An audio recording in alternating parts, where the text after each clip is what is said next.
हरे कृष्णा, जय हिंद, नमस्कार दोस्तों। मैं नमः सत्य के साथ आप लोग रिएक्शन चैनल। आज का टॉपिक ये है कि आप लोगों ने न्यूज़ ज़रूर सुना होगा, बहुत ही बेहतरीन न्यूज़ है कि नासा ने या फिर अमेरिका ने इंडिया को बोला है कि आपके एस्ट्रोनॉट को स्पेस में भेजेंगे हमारी तरफ से। और भी बहुत कुछ बात हुआ है, इसको पाकिस्तान पब्लिक का रिएक्शन देखेंगे क्योंकि वो लोग का तो अलग ही टॉपिक है कि वो लोग के जो स्पेस एडमिनिस्ट्रेटिव है, जहाँ पे स्पेस का काम होता है, वहाँ पे तो मिलिट्री मैन को बैठाया रखा है। तो चलिए और भी कुछ जानने को मिलेगा और भी कुछ बात होगा, बहुत ही मजेदार वीडियो होगा। तो वीडियो का अंत जरूर बने रहिएगा। वीडियो है डेली स्वैग भाई का, फुल वीडियो डिस्क्रिप्शन मिल जाएगा, चेक कर सकते हैं। चलिए सरकार दोस्तों, चैनल अगर नए आए हैं सब्सक्राइब कीजिए, बेल बटन ऑन कीजिए ताकि चैनल में जुड़े रहिए और वीडियो पसंद है तो लाइक भी कीजिए। चलिए स्टार्ट करते हैं। 3 2 1 स्टार्ट।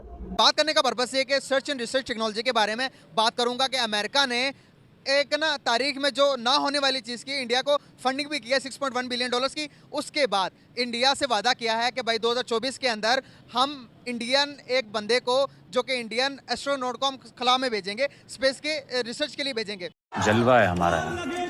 दूसरे नंबर पर उन्होंने ये भी कहा है कि 2024 के अंदर हम स्पेस सेंटर भी बनाएंगे इंडिया के अंदर। क्या वजूहत है कि इंडिया अमेरिका के इतने इंटरेस्ट इंडिया के अंदर क्यों शो करवा रहा अपना, इसके पीछे क्या रीजंस हो सकती है? इंटरनेशनल लेवल पे इस तरह के इंटरेस्ट शो ऐसे ही करवाए जाते हैं जैसे कि अब जैसे इंडिया को देख लें। इंडिया ने अपने जो एक्सपेंडिचर्स हैं इसको बेसिकली याशी करना कहते हैं, और उनकी याशी का लेवल देखेंगे वो किस लेवल की कर रहे हैं कि वो चांद पे जा रहे हैं। तो इस बात को अप्रिशिएट करना चाहिए। और ये चीज़ें ये भी शो करती हैं कि एक कंट्री की जो इकॉनमी है ना वो वाकई मतलब कि स्ट्रॉन्ग इकॉनमी है। और जहाँ पे स्ट्रॉन्ग इकॉनमीज़ हो वहाँ पे लोग इन्वेस्ट करते हैं, वहाँ पे जुए लगाते हैं, वहाँ पे इन्वेस्टमेंट आती है। आप देख लें एप्पल हो गया, माइक्रोसॉफ्ट हो गया, टेस्ला इवन के वहाँ पे आ रहे हैं। तो ये सारे उसी के आउटकम्स हैं जो अपनी वो करते जा रहे हैं। बिल्कुल सही होगा। कैसे देखते हो आप एक space and research and technology के बारे में? अगर हम कंपैरिजन करें, पाकिस्तान को भी देखें, इंडिया को भी देखें, तो दोनों मुल्क कहाँ रिलाई कर रहे हैं इस टाइम, मौजूदा टाइम के अंदर? हमारी जो स्पार्क है वो माशाल्लाह आजकल प्लॉट्स लेने और देने वाला काम शुरू किया उसने। हालांकि उसका स्टार्ट बहुत अच्छा था। इवन कि जो स्पार्को की हिस्ट्री है वो ISRO से भी पहले की है, लेकिन वहाँ पे फिर जो काबिल बंदे नहीं आए। आप देख लें वहाँ पे FA पास, BA पास, ये सारे अब मतलब कहते हुए डर भी लगता है, ये सारे जर्नलों को उन्होंने उसके ऊपर बिठाया हुआ है। जबकि वहाँ पे देख लें हमेशा क्वालिफाइड बंदा ही जो ISRO का उसका हेड होगा। Space technology and space science कितनी ज़रूरी है मौजूदा टाइम के अंदर? देखें, मौजूदा टाइम के अंदर टेक्नोलॉजी कोई भी है ना, स्पेस तो टेक्नोलॉजी का एक सेगमेंट है। वो ऐसे ज़रूरी है जैसे कि सुबह उठ के आपका मुंह धोना। फॉलो करें क्यों ज़रूरी है? अच्छा क्वेश्चन है आपका। क्योंकि इस वक्त साइंस के बगैर किसी भी कौम का या मुआशरे का सर्वाइवल मुमकिन नहीं है। सर हम तो कहते हैं जहाद करेंगे हम।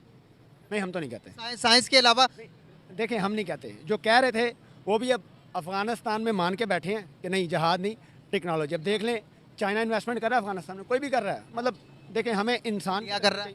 इंडिया कर रहा है। हमें बेसिकली इंसान की तरक्की चाहिए। हमें ये नहीं मसला होना चाहिए जी इंडिया क्यों कर रहा है या चाइना क्यों कर रहा है या अमेरिका क्यों कर रहा है। मतलब कोई भी करे, basically we want freedom, we want progress for humankind. YouTube का CEO और जितनी बड़ी बड़ी IMF का उसका जो चीफ है वो, उसके बाद जो वर्ल्ड बैंक जिससे कर्जा लेते हैं, भाई कितने के 90 से ज़्यादा कंपनीज के, अमेरिकन कंपनी के CEOs इंडियन है। और देखिए, उसकी वजह ये है ना कि टेक्निकली उनको स्ट्रॉन्ग किया गया है। अच्छा, जब वो लोग इंडियन इंस्टीट्यूट ऑफ टेक्नोलॉजी बना रहे थे ना, तब हम अफ़गान जिहाद में बिजी थे।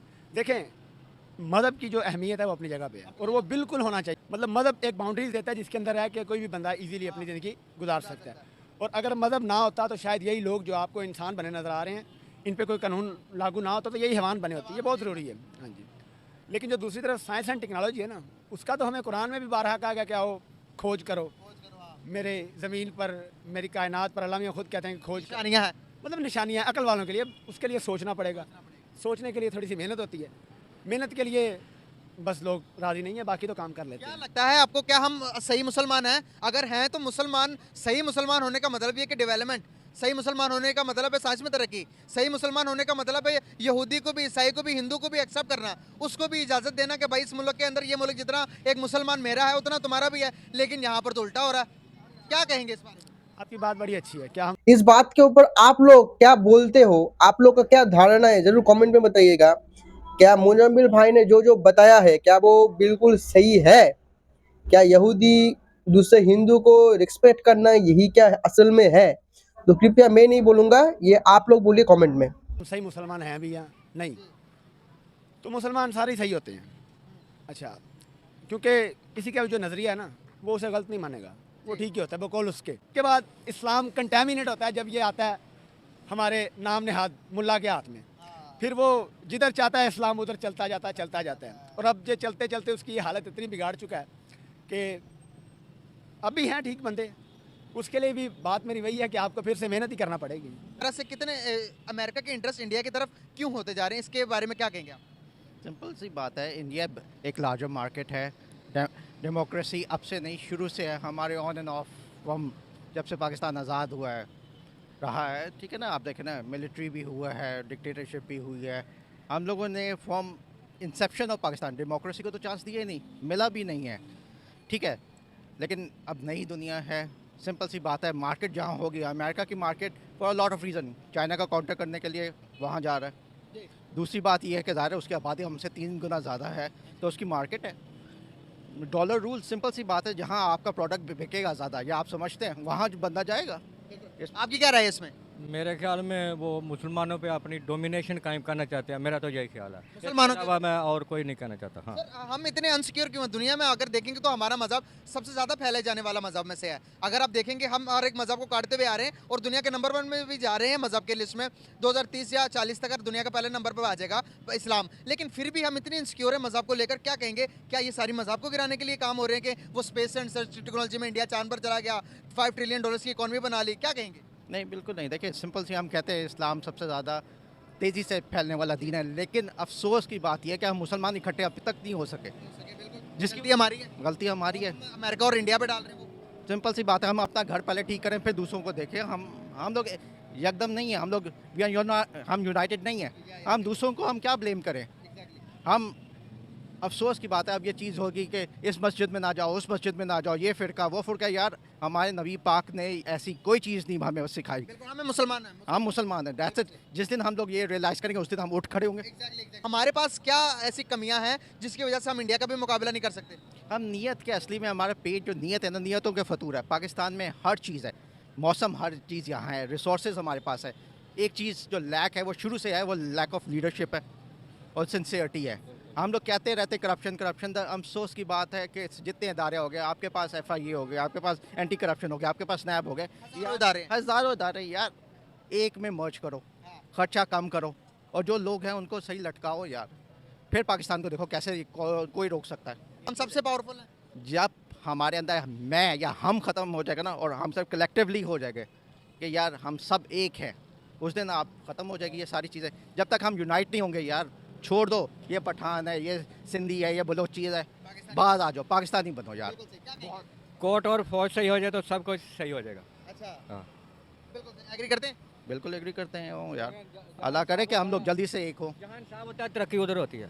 इंसाफ सर, आपको नहीं लगता कि कहीं ना कहीं हमें अपने पड़ोसियों के साथ हालात बेहतर कर लेने चाहिए, अपने हमसाइयों के साथ? अगर ये बात सही होता, जहाँ इस्लाम में तरक्की होती है तो ज़्यादातर Islamic country, minimum 80% Islamic country आज गरीबी से नहीं जूझते, क्योंकि इस्लाम ने ही, जहाँ पे एजुकेशन होता है, जहाँ पे सोच होती है, जहाँ पे मानसिकता होती है, जहाँ पे आप लोगों का मन अच्छा होता है, वही कंट्री प्रोग्रेस करती है। इंडिया के साथ रिलेशन बेहतर कर लेने चाहिए या नहीं? आज के ये टाइम वॉर का है या दुश्मनियां रखने का है या ट्रेड करने का टाइम है? यार देखिए, अगर आप सऊदी अरब की भी मिसाल देखें, वो इसराइल के साथ तस्लीम ऑलमोस्ट करने लगा था। UAE ने तो कर लिया है, ठीक है ना, सिफारसी ताल्लुकात हैं, ठीक है। अब कश्मीरियों को भी उनका हक मिलना चाहिए, पैलेस्टाइन को भी उसका हक मिलना चाहिए, ये तो फैक्ट है।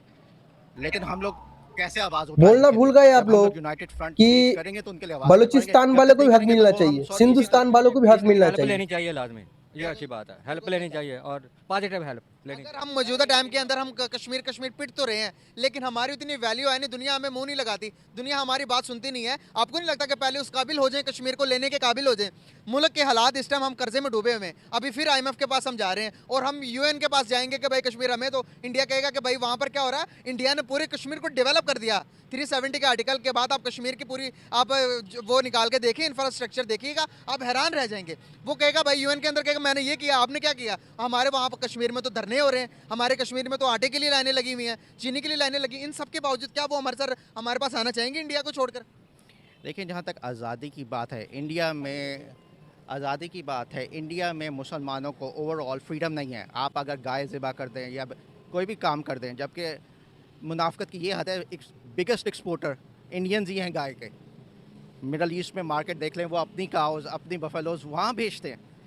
मुसलमानों को क्यों ऐसे कर रहे हैं? एक एक बात है सर, अगर गाय उनके लिए महज़ब है, हमें इस्लाम ने ये तो नहीं कहा कि तुम गाय ज़िबा करोगे, तुम गोश्त खाओगे तब भी तुम अच्छे मुसलमान होगे। सर मैं गोश्त नहीं भी खाऊंगा, मैं फिर भी मुसलमान हूँ, आप नहीं खाएंगे फिर भी। अगर एक को बुरा लगता है माशरे में जिस चीज़ से इंतशार फैल रहा है उस चीज़ से परहेज़ करो। इस्लाम भी तो ये कहता है कि तुम अगर किसी को बुरी लगती चीज़ तो उसके सामने ना करो। एक दूसरे का एहतराम करना चाहिए, इस बात में मैं एग्री करता हूँ। उनकी भी गीता जो उनकी किताब है, होली किताब जैसे हमारी कुरान है, उसमें भी एक ही खुदा का जिक्र है। टॉलरेंस उन्होंने भी, उन्हीं को भी प्रीच होती है, हमें भी होती है। या लिव एंड लेट लिव, मिल बैठ के रहो। ये नहीं है कि एक दूसरे को मार के क्या पेश हुआ। अब तक पूरी जंगें जितनी भी हुई हैं, दुनिया ने अभी तक सीखा नहीं कि जंग करने का कोई फ़ायदा नहीं है। सर जंगे हमने किए, नुकसान कौन उठा रहा है आज? वो तो तरक्की कर गए, हम ही उठा रहे हैं हम बस। भी उठा रहे हैं ना। बिल्कुल। तो हमने कहीं ना कहीं हम खुद ठीक नहीं है सर। जंग करोगे आप लोग और ज्ञान भी दोगे आप लोग, कश्मीर के तो अंदर एक कैसे मंदिर है, होगा? पुराना मंदिर है जिसकी हिस्ट्री आपको हजारों साल लगा ले, उसको भी डिमोलिश करके हमारी गवर्नमेंट ने कहा कि वहाँ पर कॉफी शॉप बनाएंगे। किसी की इबादत गाँव को नहीं तोड़ना होना चाहिए। चाहिए, नहीं होना चाहिए, बिल्कुल। इस्लाम में बिल्कुल नहीं है। कराची के अंदर 2 मंदिर डिमोलिश हुए। गलत बात है, गलत बात है। अगर हमारी कोई जब फतेह मक्का हुआ, हुज़ूर सल्लल्लाहु अलैहि वसल्लम ने सबको कहा किसी को जो अपने घर के अंदर हो जाए, जो है हथियार डाल दे, किसी को तंग ना करो, किसी को मारो नहीं। तो यार हम लोगों का सबसे बड़ी एग्जांपल नबी पाक की, हम लोग क्यों नहीं उनकी एग्जांपल फॉलो करते हैं? सिंपल सी बात है, हम अपने दीन से फिर गए। हम अपने दीन पर अगर कायम रहें, ये मजबूत रस्सी थामे रखें, तो हमें कोई नहीं हटा सकता। अफसोस यही है कि हम अपने राह से भटक गए और कोई वजह नहीं है। मुसलमान अपने रास्ता को भूल चुका है, अपनी अजमत को, अपनी शान को सारा भुला चुका है, इसलिए हमारा ये हाल हो रहा है और कुछ अच्छा नहीं। लगा सर आपका भी। चलिए दोस्तों, वीडियो तक था, फुल वीडियो न्यूज़ मिल जाएगा, जाके आप चेक कर सकते हैं। देखिए, सबसे पहले मैं इन भाई साहब का पहला एक जवाब दे दूं, बहुत पक गया हूं गाय का। देखिए वीडियो देखिए। ডিলিট করতে পারেন, এটার দাম মাত্র 45 রুপি। এরকম হ্যাপেনিং একটা প্লেসে এই বিফ হালিম, আর এইটার লোকেশন হচ্ছে খুবই ইজি, নিউ মার্কেটে নিজাম से। देख लिया, ये वीडियो बांग्लादेशी एक चैनल का जो इंडिया के कोलकाता शहर में, वो जो कोलकाता में बीफ खा रहे हैं, तो खुले में बीफ खा रहे हैं। देख लिया यहाँ पे बीफ का क्या नियम कानून है। तो दूसरी बार मत भौंकिएगा, अगर मेरा वीडियो कोई देख रहा है पाकिस्तानी, तो कृपया मत भौंकिएगा कि यहाँ पे नहीं खाने दिया जाता। यहाँ पे सबको वही खाने देता है। अब मैं आपको चैलेंज देता हूँ, आप मुझे वीडियो दिखाइए कि पाकिस्तान में कोई हिंदू पोर्क खा रहा है, पोर्क खा रहा है कोई हिंदू, मुझे वीडियो दिखा दे, उसके बाद इक्वल की बात होगा। दिखाइए। बात करते हैं, अगर ऐसे देखिए, ऐसे सूट बूट पहने, ऐसे दिखने में इतने बढ़िया बढ़िया लोग, इतने वेल एजुकेटेड लोग ऐसे ऐसी बात करेंगे तो कैसे चलेगा? हर एक बात के ऊपर आप लोग इस्लाम घुसा दे रहे हो, तो कैसे होगा? आप दूसरे के इबादतगार को नहीं तोड़ोगे, क्योंकि प्रॉफिट साहब ने तभी नहीं तोड़ा था। अरे प्रॉफिट साहब ने तोड़ा था या नहीं, तो बात की बात है। आप यहाँ पे तो एक कॉमन सेंस की बात आती है ना, कि वो मेरे देशवासी है, मैं उनकी इबादत करके तोड़ूंगा, तो कल कोई मेरे इबादत करके तोड़ेगा तो मुझे कैसा फीलिंग होगा? इस पॉइंट पे आप लोग बात नहीं करते, आप लोग हर बात पे इस्लाम घुसाते हैं, हर बात पे। आप लोग असल मुसलमान नहीं, हम लोग असल मुसलमान नहीं है, तो कंट्री क्यों लिया? तो फालतू में कंट्री ले लिया क्या? कंट्री लेने का कारण क्या था? छोड़ दो कंट्री, फिर से भारत से मर्ज हो जाओ, एक ही तो बात हुआ। फिर हम लोग असल मुसलमान नहीं है, और क्या चाहिए आप लोगों को? मेन बात यही है, आप लोग मुसलमान है ही नहीं, आप लोग सब हिंदू हो, और बस आप कन्वर्ट हुए हो, इसलिए आप लोगों को इतना डाउट है। वरना जो ओरिजिनल मुसलमान होते हैं सऊदी अरेबिया, उन लोगों का भी डाउट नहीं होता ओरिजिनल मुस्लिम क्या नहीं है। वो लोग आपकी तरह इतना हर दिन भोगते नहीं रहते, और हर बात को मजहब नहीं घुसाते, इतना आप लोग घुसा रहे हो क्योंकि आप लोग हिंदू थे, उसके बाद कन्वर्ट हुए हो, इसलिए आप लोगों का अंदर खुजली थोड़ा ज्यादा है जो ओरिजिनल है उसके हिसाब से, ये बात है। और एक बात कि आप लोगों ने और देख लिया कि हर जगह एक प्रोपेगेंडा किया जाता है कि हिंदू धर्म में भी जात पात है। नहीं, इस्लाम में भी जात पात है, जो इन भाई साहब ने कुबूला है कि उनमें भी विविधता है। देख लिया आप लोगों ने। और बाकी रहा जो यूएस ने इन्वेस्टमेंट और ये प्लान की बात, कि देखिए अभी और भी होगा, क्योंकि अमेरिका जान चुका है कि इसरो का पावर क्या है, इंडियंस का पावर क्या है, कि हम लोगों ने वो कर दिखाया जो पूरी दुनिया नहीं कर पा रही, और जो दुनिया कर रही है वो बहुत महंगे दाम पे कर रही है, और हम बहुत सस्ते दाम पर कर रहे हैं और बहुत ही बेहतरीन ढंग से कर रहे हैं। इसके कारण इन्वेस्ट आ रहा है, ये कोई हैरानी वाली बात नहीं है। और भी आएगा, और भी तरक्की होगा, और आगे हम और भी देखेंगे। चलिए साथ ही वीडियो तक था, मिलूंगा आपको ऐसे धमके वीडियो। जय हिंद, जय भारत और वंदे मातरम।